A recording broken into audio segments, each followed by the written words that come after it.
Ça fait très longtemps. C'est vraiment un plaisir pour moi de commencer les directs. Je vous ai manqué. Vous m'avez manqué exactement aussi. Qui fait beau.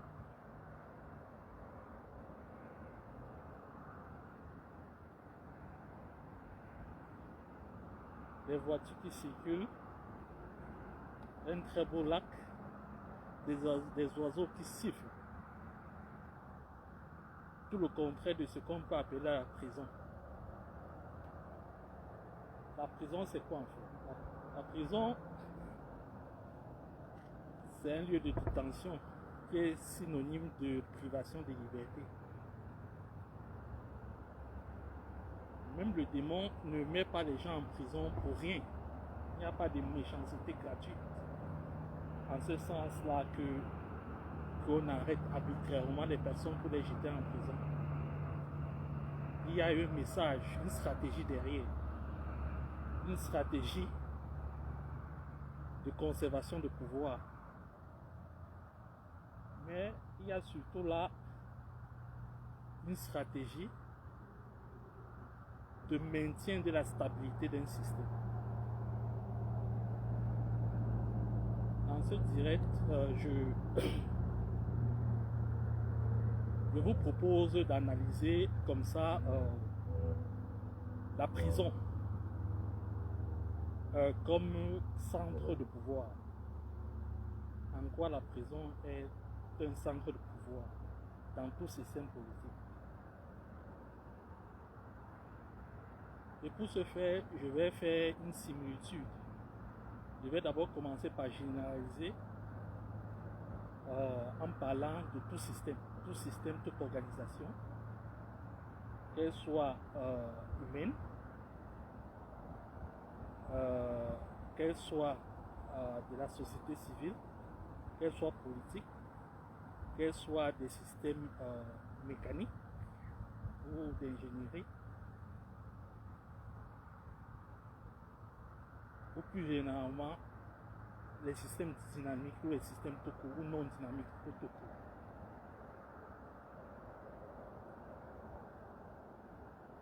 Un système, c'est un ensemble qui fonctionne de façon harmonieuse, c'est-à-dire ensemble pour un certain but. Parfois, même quand le but n'est pas défini à l'avance, on ne pourrait pas lui enlever le nom de système. Par exemple, la vie. Personne ne connaît le but de la vie, mais elle semble être un système.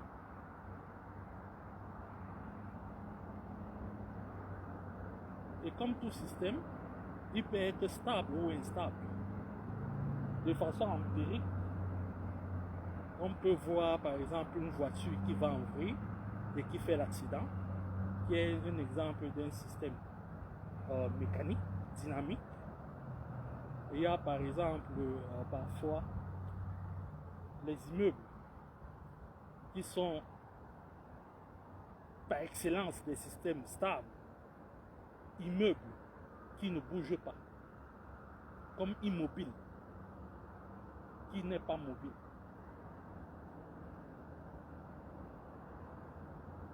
Donc, il est clair qu'il existe des systèmes stables et des systèmes instables. Les systèmes stables ont quoi comme caractéristique généralement? Les systèmes stables ont comme caractéristique le fait que il est stable, il ne bouge pas. Généralement, il n'y a pas d'interaction extérieure dynamique du système. C'est-à-dire que si je suis immobile, ça ne veut pas dire qu'il n'y a pas les choses qui bougent, qui ne bougent pas à l'intérieur de mon corps. Donc ça dépend tout simplement du niveau stratégique sur lequel on se place pour juger de la stabilité ou de l'instabilité du système.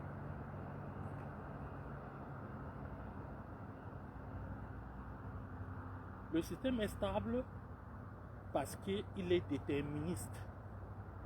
On peut prévoir d'avance son comportement. Les immeubles sont stable par excellence. Parce que il va de soi que, par exemple, les pyramides, ça fait 1000 ans que c'est debout. Parce que dès la naissance, on a étudié sa stabilité, on a tout fait pour qu'il reste stable. Et par excellence, quelles que soient les perturbations. C'est-à-dire la météo et consort, y compris parfois les tremblements de terre. Mais si on parle de stabilité, ça voudrait dire que quoi? Ça ne veut pas dire forcément que c'est parfait. Ça veut dire que en lui, en son sein, il y a une contradiction. La contradiction, c'est qu'elle n'est pas rapide. Donc on ne peut pas attendre d'un système stable une certaine rapidité. Par exemple, les immeubles ne bougent pas. On ne pourrait même pas parler de vitesse. Mais par contre, par exemple, dans les systèmes dynamiques, mobiles, de façon visuelle, les systèmes sont instables et souvent très rapides. Et généralement, lorsqu'un système stable perd sa stabilité, il devient très rapide, c'est-à-dire se met à bouger.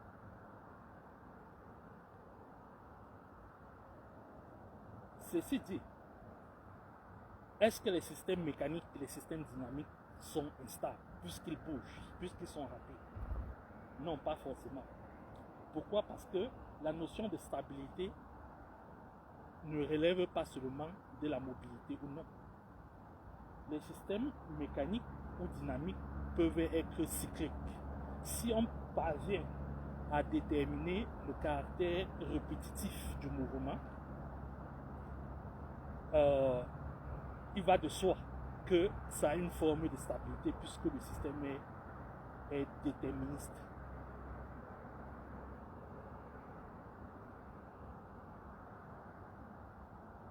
Ça veut dire que quoi? Ça voudrait dire que dans un système, on peut avoir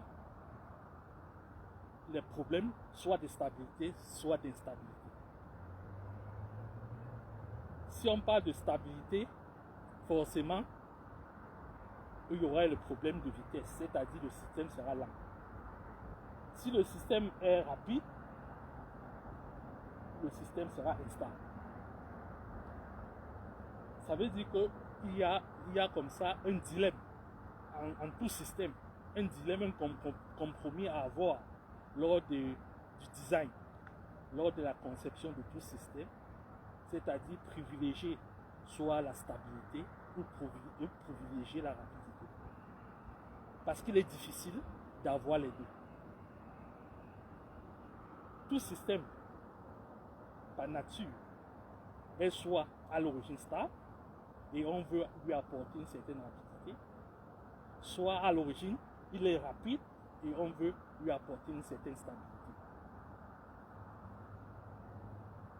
C'est comme ça que, dans les systèmes en général,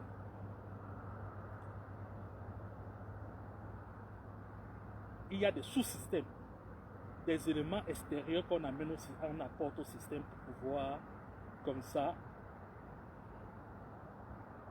contenir la stabilité du système, si le système est instable.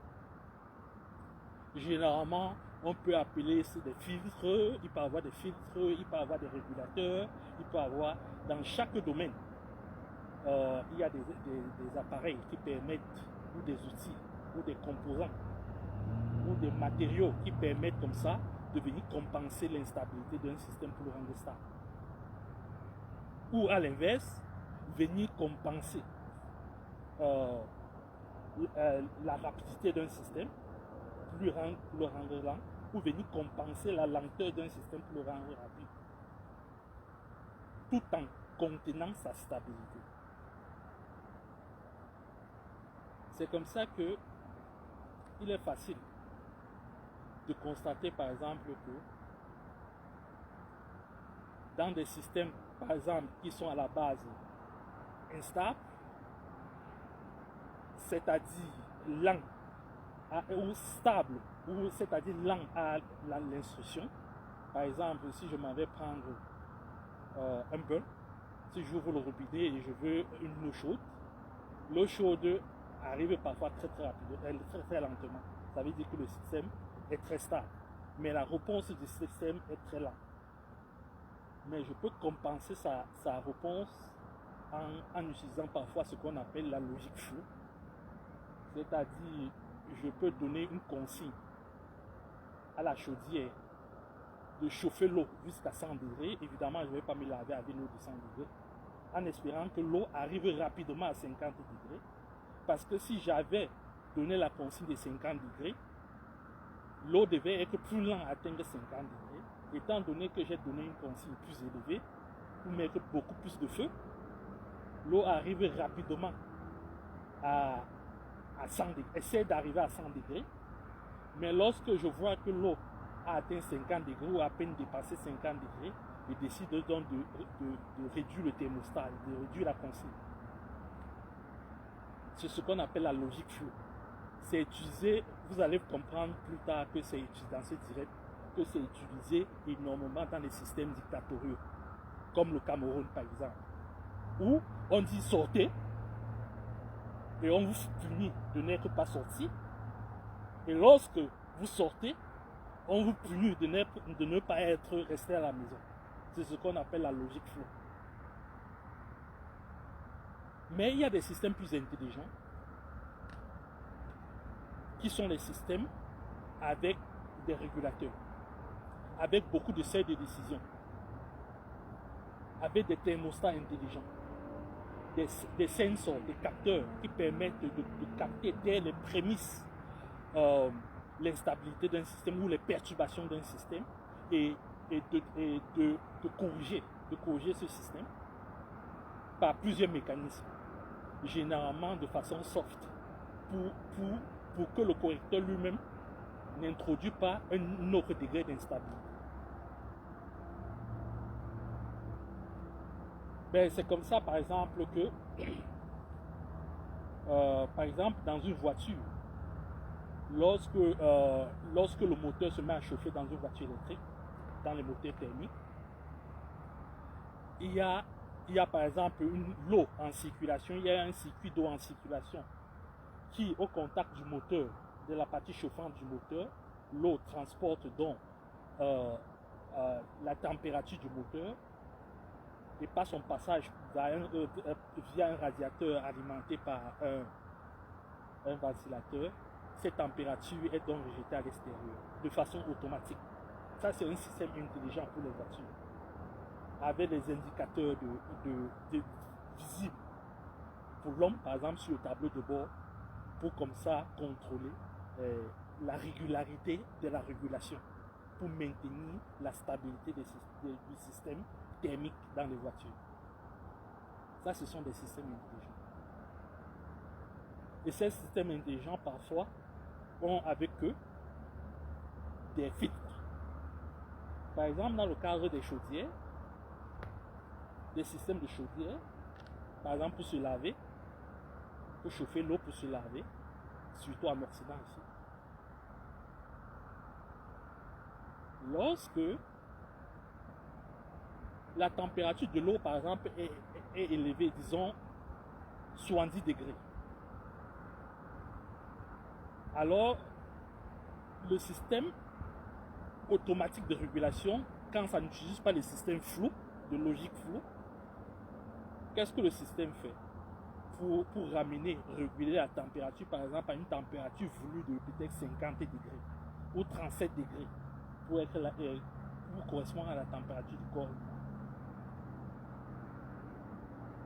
Le système peut décider donc de créer une chambre de rétention d'eau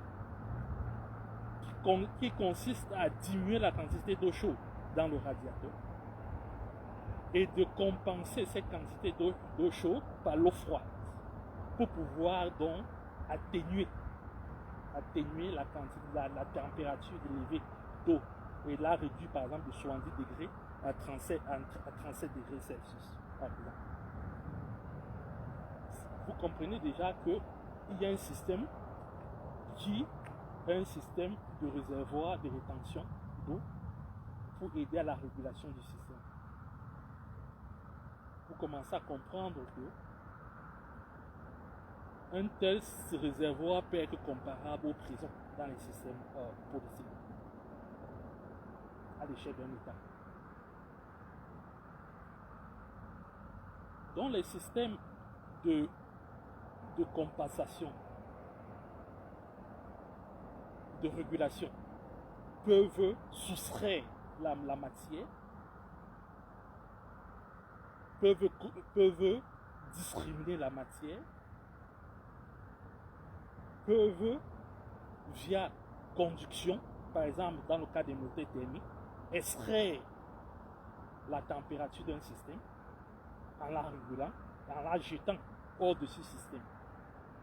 Dans le cas de la voiture, c'est le jeter hors du système de l'eau, de la voiture, qui est l'ambiant. C'est pour ça que dans les systèmes dictatoriaux, parfois, le système est obligé de tuer des gens, définitivement, pour le retirer du système. Parce que, d'après la consigne, la seule consigne du système, la consigne a identifié la perturbation ou la personne, ou le groupe de personnes, ou l'idéologie politique, ou le système politique, ou le système religieux, comme étant une perturbation du système, et on neutralise le système, soit parfois en le privant définitivement de vie.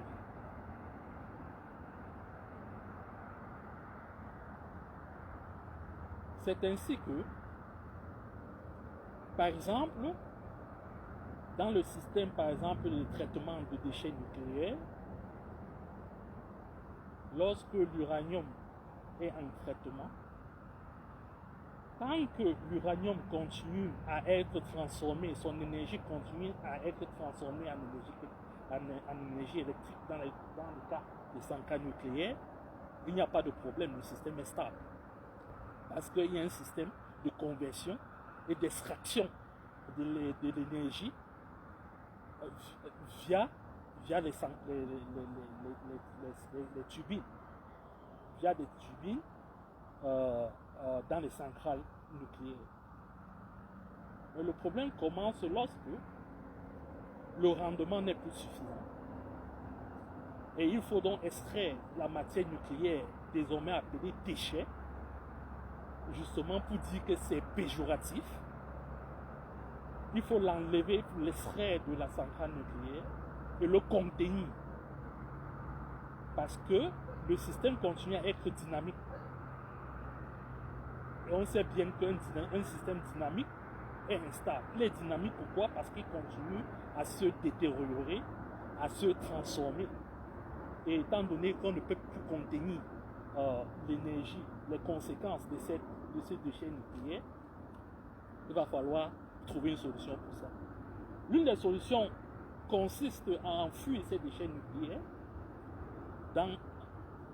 au sous-sol, dans le sous-sol, parfois à plus de 1000 mètres de sous-sol, avec parfois des épaisseurs de goudron de plus de 100 mètres d'épaisseur de goudron pour contenir la dynamique de détérioration des déchets nucléaires.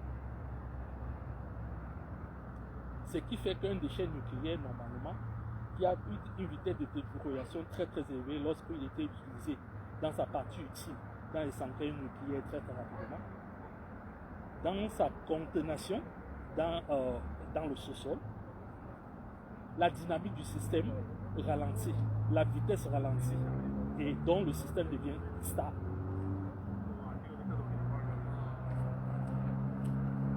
Vous avez par exemple là un exemple parfait d'un système et d'un dilemme de stabilité précision.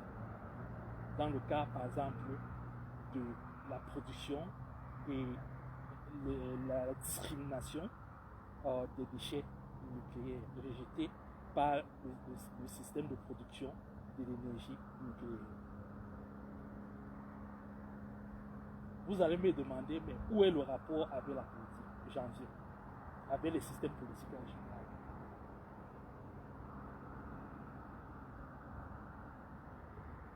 Il y a des systèmes qui sont plus intelligents, avec beaucoup de seuils de décision, beaucoup de check and balance, qui permettent d'empêcher l'instabilité du système.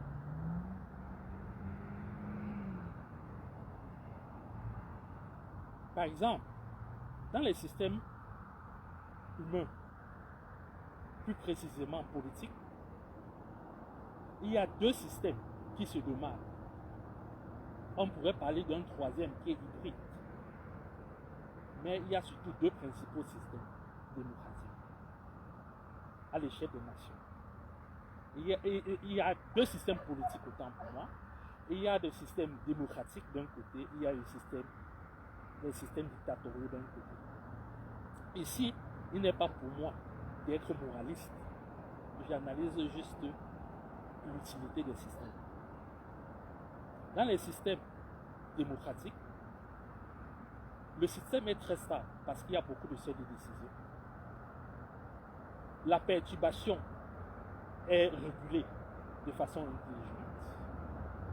Dès les prémices de la perturbation, le système s'autorégule à différents niveaux.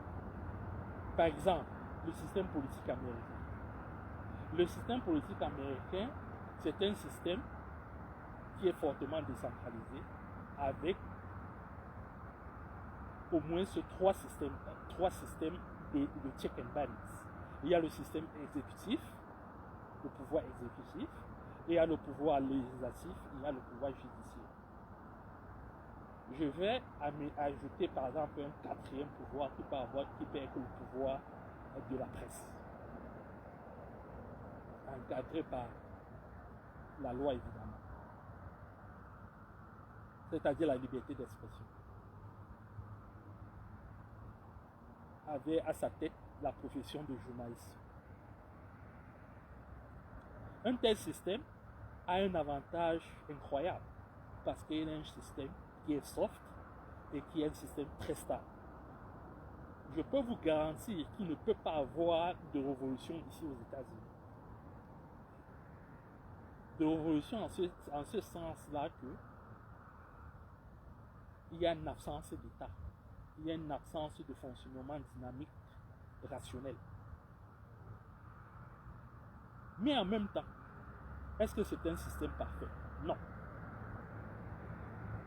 Le système est très lent. La prise de décision est lente. Donald Trump, lors de son premier mandat, en plus de 4 ans, 5 ans, il n'a pas pu faire 100 km de mur entre le Mexique et les États-Unis compte tenu de sa promesse de campagne. Qu'est-ce qui s'est passé? Il s'est passé que, hors de sa décision émanant du pouvoir judiciaire et l'exécution sur le terrain, il y a eu beaucoup de check and balance. Et les différents processus de check and balance et de régulation ont traité son information comme étant une perturbation du système. Et à la fin, ça a produit un rendement très mitigé, compte tenu de la consigne qu'il avait donnée et le output observé. Il faut dire que la frontière, c'est une frontière de plus de 5000 km. Et il n'a pas pu faire 100 km.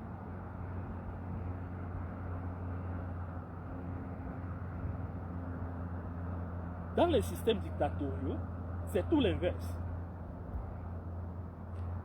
Dans les systèmes dictatoriaux, le système est très rapide, mais alors instable. L'instabilité ici ne veut pas dire qu'il y a des coups d'État. Ça ne veut pas dire qu'il y a la révolution tous les jours. Non. On peut parler plutôt de risque d'instabilité élevé.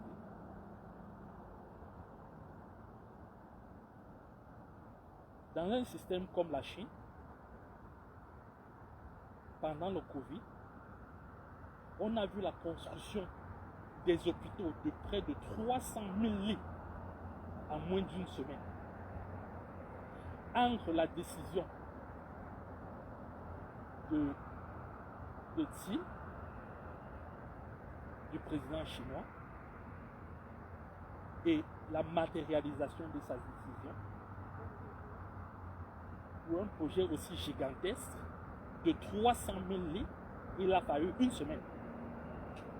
C'est ça les avantages, par exemple, d'un système dictatorial. Mais alors, l'inconvénient, c'est son risque d'instabilité. Le risque d'instabilité est tellement élevé qu'à tout moment, on peut avoir un mécontentement, une révolution, ce qui n'est pas le cas pour des systèmes démocratiques. Dans tous les cas, dans les deux systèmes, il y a un point commun. Le point commun est les systèmes de régulation et les algorithmes qui vont avec. Dans les systèmes démocratiques, ce sont des systèmes très très intelligents, avec une réponse soft, moins brutale à la perturbation, avec une capacité de rétention, de containment des perturbations assez restreinte, assez élégante, moins vaste et de meilleure qualité, comme les filtres de perturbation du système judiciaire en général. Dans les systèmes dictatoriaux, ces zones de rétention sont pas élégantes, laides, sales, généralement vastes, mal entretenues, avec évidemment le luxe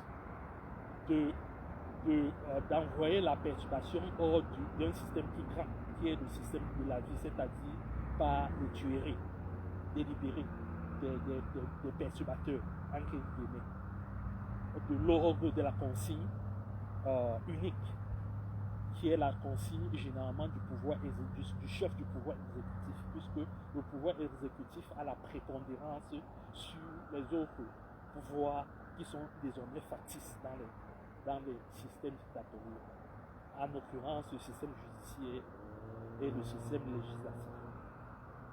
Ça veut dire que quoi? Ça veut dire qu'il y a un seul seuil de décision. C'est pour ça que la prise de décision est très très rapide. Mais alors, pourquoi malgré tout, la nature rapide, donc instable des systèmes dictatoriaux, il n'y a pas de révolution tous les jours? Les systèmes dictatoriaux, en général, fonctionnent au jour le jour, au mois le mois. Il n'y a pas de projet sur le très long terme. Le seul objectif est la suivi du maître à penser, c'est-à-dire le Konkoma, dans le cas du Cameroun.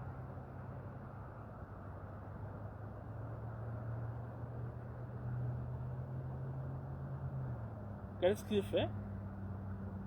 Il donne les injonctions paradoxales. Il crée la logique flow. La loi n'est pas la loi. Elle est appliquée pour les uns, elle n'est pas appliquée pour les autres.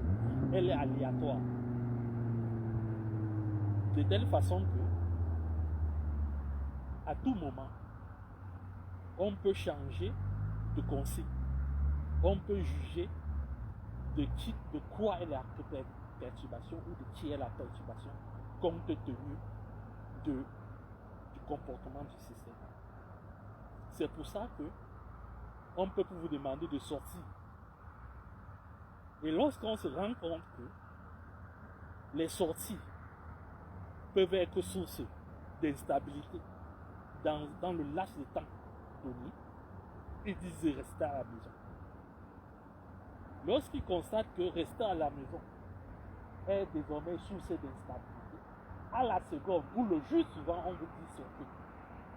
C'est ce qu'on appelle la logique flow, qui a été une discipline même scientifique, qui a été utilisée longuement au Japon pour la révolution électronique des systèmes dynamiques. C'est comme ça que le régime de Paul Biya, puisque c'est le cas le cas d'étude, le cas pratique, l'exemple, le cas pratique des systèmes dictatoriaux que je vais prendre à l'opposé de la Chine, ou qui peut être considéré aujourd'hui comme un système hybride, pas un système fondamentalement dictatorial. Parce qu'en Chine, la consigne est ancrée dans un texte qui est fixe, qui est stable, qui a été inspiré par les cinq principes quinquennaux de Mao Tse-tung. Les 5 principes quinquennaux et philosophiques de Mao Tse-tung, qui a construit un projet solide sur 1000 ans pour l'Empire du Milieu. Au Cameroun, il n'y a pas de projet, il n'y a pas d'idéologie. La seule chose qui compte, c'est la survie. Quoi qu'il en coûte. La survie d'un système et d'un homme et de son clan.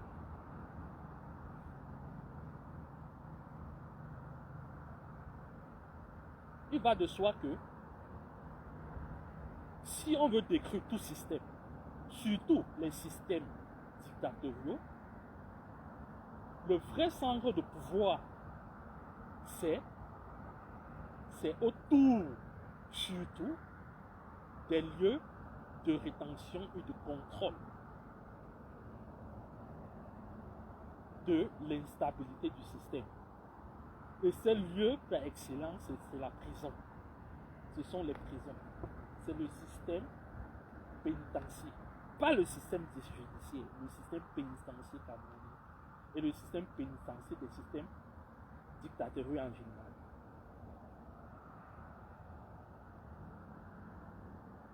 Si le système,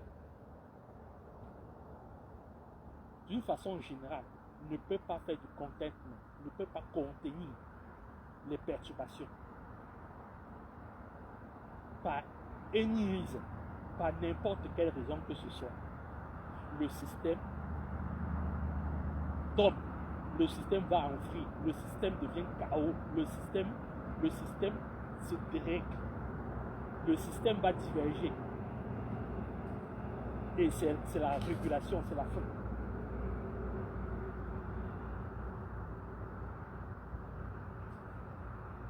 Et pour ça, il y a plusieurs façons de faire.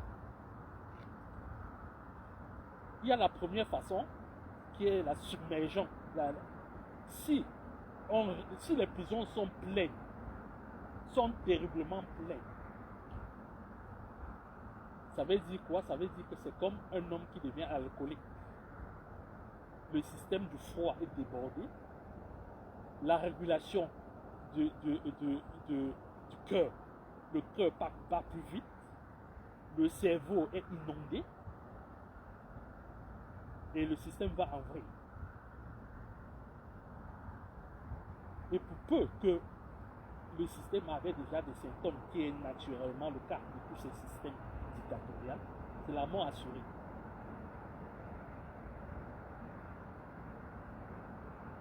Ou alors,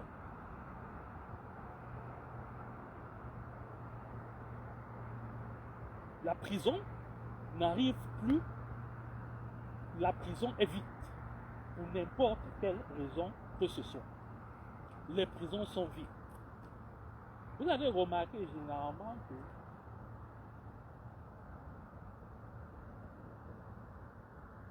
l'évasion des prisons, l'évasion des prisonniers, l'évasion et génération des prisonniers précède généralement les révolutions. Il n'y a aucune révolution, aucun changement sans l'inversion des valeurs, sans l'acceptation de la perturbation. Parce que dans les systèmes dictatoriaux, ce qu'on appelle perturbation, c'est l'essence même des systèmes démocratiques. Il y a plus de chances au Cameroun de rencontrer des gens qui ont une très grande idée du Cameroun, qui sont de très très grands patriotes en prison.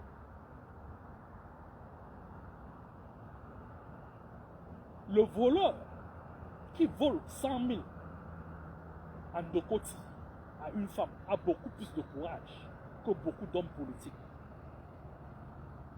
Parce qu'il a compris très tôt que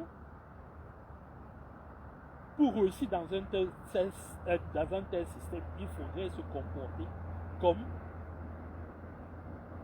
celui qui est à la tête du système, c'est-à-dire par le vol, le pillage, l'immoralité, la finalité égoïste et individuelle de sa personne ou de son clan ou de sa famille.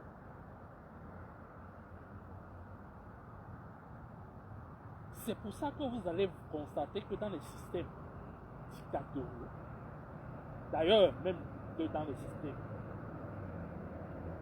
démocratiques, il y a autant une forte sécurisation des membres du pouvoir, les membres du gouvernement, que des prisonniers eux-mêmes.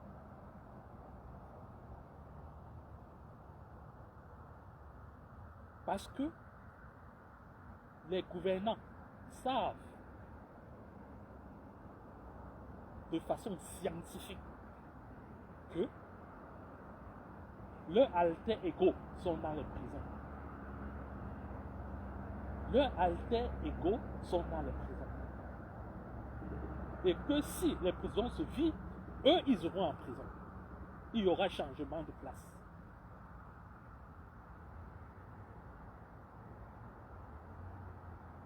Mais comment faire? La question maintenant est de savoir comment faire. Soit pour inonder les prisons, soit pour les vider. Dans le cadre, par exemple, de l'exemple pratique de la Chaudière avec son système de réservoir et de rétention d'eau, la régulation se faisait par un système d'ajout et de retrait. D'ajout d'eau froide, mais de retrait d'emprisonnement d'eau chaude lorsqu'on voulait baisser la température dans la chaudière.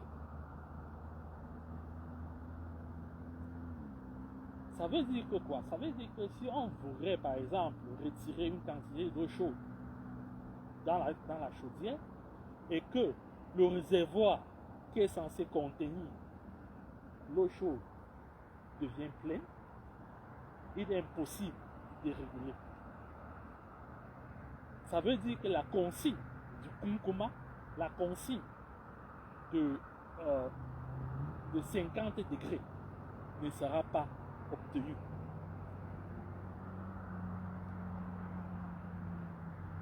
Si par exemple, dans le cadre par exemple du mot d'ordre de contestation qui a eu récemment au Cameroun, si les populations avaient décidé d'être prises en otage et envahir les prisons, il va de soi que le système devait être tout simplement débordé, comme un homme qui est alcoolique.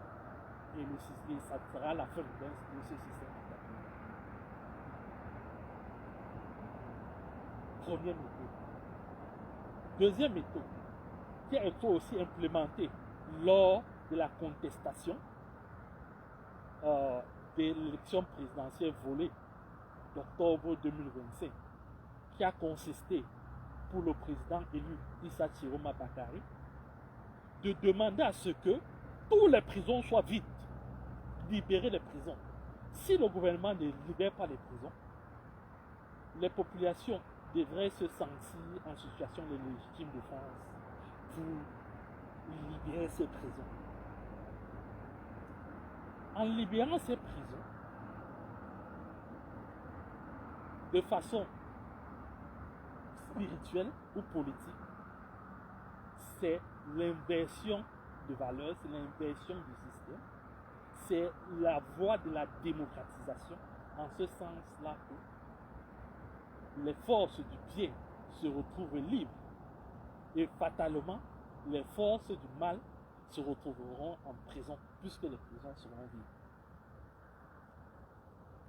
Voilà les deux façons qui ont en tout cas les deux méthodes, les deux grandes méthodes, les deux grandes finalités qui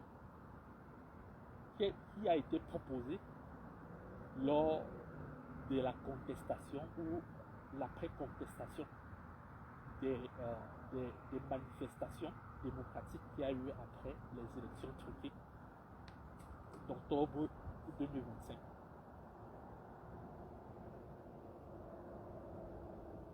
J'ai essayé comme ça de vous montrer pas à pas pourquoi le Cameroun est une dictature,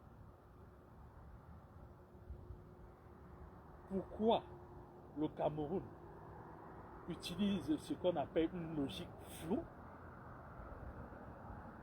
d'injonction paradoxale, où la loi n'est que l'ombre d'elle-même. J'ai montré pourquoi le Cameroun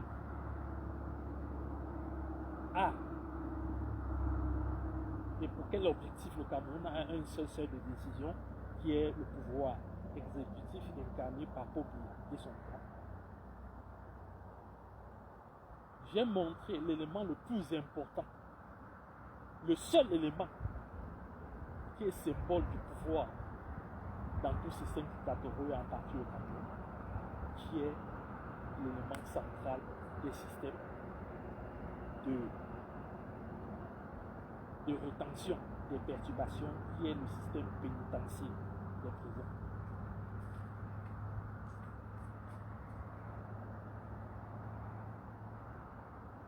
Il est donc clair que,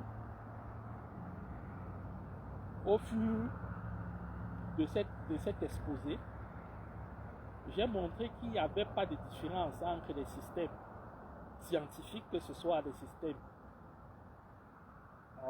dynamiques ou les systèmes non dynamiques, et les systèmes tout simplement d'organisation humaine comme les systèmes politiques. J'ai montré aussi, et ça c'est une autre exploit, que la finalité d'un système dictatorial est la révolution, est son instabilité, est son degré d'instabilité, et la rupture du risque d'instabilité pour la stabilité. De la même façon qu'il y a le containment des déchets nucléaires, le système dictatorial, du moins ceux qui les incarnent, doivent être également contenus. Et c'est ça qui va permettre de générer un climat de stabilité générale de ce système. Ça voudrait dire que quoi?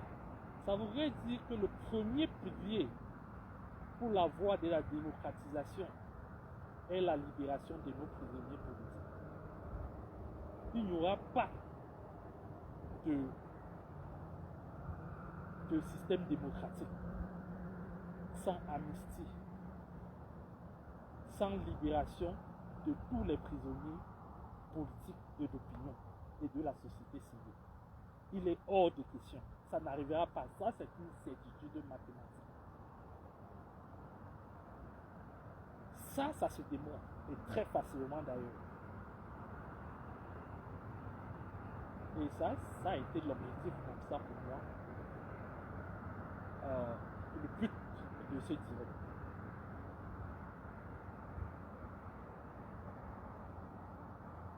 J'espère que vous avez profité avec moi, comme ça, de l'éloge de la prison, pris comme centre de pouvoir, qui est en fait le titre de ce direct. Et vous avez aussi apprécié, comme ça, les voitures, les chants des oiseaux, les sons des branches qui vivent dans ce beau paysage qui est comme ça des années-lumière de la vie. Je vous remercie.